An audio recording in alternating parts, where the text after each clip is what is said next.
கையெடுடி. நான் இன்னொருத்தி வீட்டுக்காரன் தெரிஞ்சோம் எனக்கு நீதான் வேணும்னு கேட்கியும் கொஞ்சமாச்சும் வெக்கம் இல்லையா?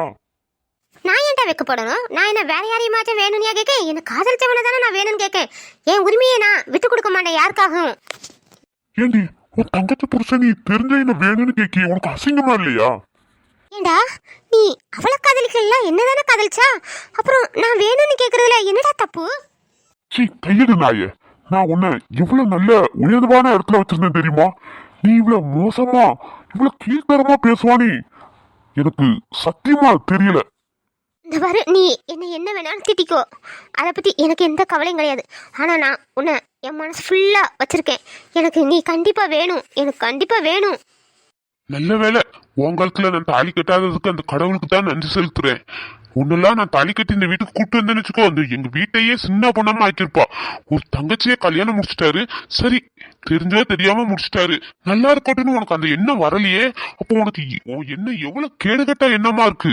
நல்ல வேலை அந்த கடவுள் தான் என்ன உன்கிட்ட இருந்து காப்பாத்திட்டாரு. ஓ சாருக்கு இப்போதான் என் குணம் கெட்ட குணம்னு தெரியுதா? ஏண்டா இவ்வளோ நாள் பழகினியே, என்னைக்காச்சும் நான் ஏதாச்சும் யாரைய பற்றியாச்சும் பேசியிருக்கேனடா? இன்னைக்கு நீ என்னை விட்டு கிடைக்க மாட்டான்னு தெரிஞ்ச பிறகு தானடா நான் இப்படி உனக்காக போராடுறேன். இப்போ நான் பேசுறதெல்லாம் உனக்கு அசிங்கமா தெரியுதா? கையெடு சந்தியா, யாரோ வர மாதிரி இருக்கு, கையெடு. யார் வேணாலும் வரட்டும், எனக்கு பயம் கிடையாது. நான் அமைதியாக இருக்க போய் தான் நீ எனக்கு கிடைக்காம போயிட்டா. இனியும் நான் அமைதியாக இருக்க போகிறதில்ல. யார் வந்தாலும் நான் அவங்ககிட்ட உண்மையை சொல்ல தான் போகிறேன்.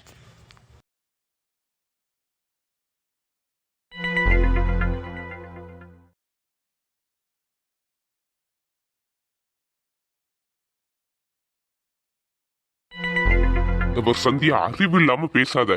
நீ இப்படி பண்றதுனால உன் வாழ்க்கை கெட்டு போறதோட என் வாழ்க்கையும் கெட்டு போவோம். அதோட உன் தங்கச்சி வாழ்க்கை உன் மாமா வாழ்க்கை எல்லாமே இதுல அடங்கி இருக்குது. எல்லார் வாழ்க்கையுமே சின்ன பின்னமாவிரும். நீ கையெடு.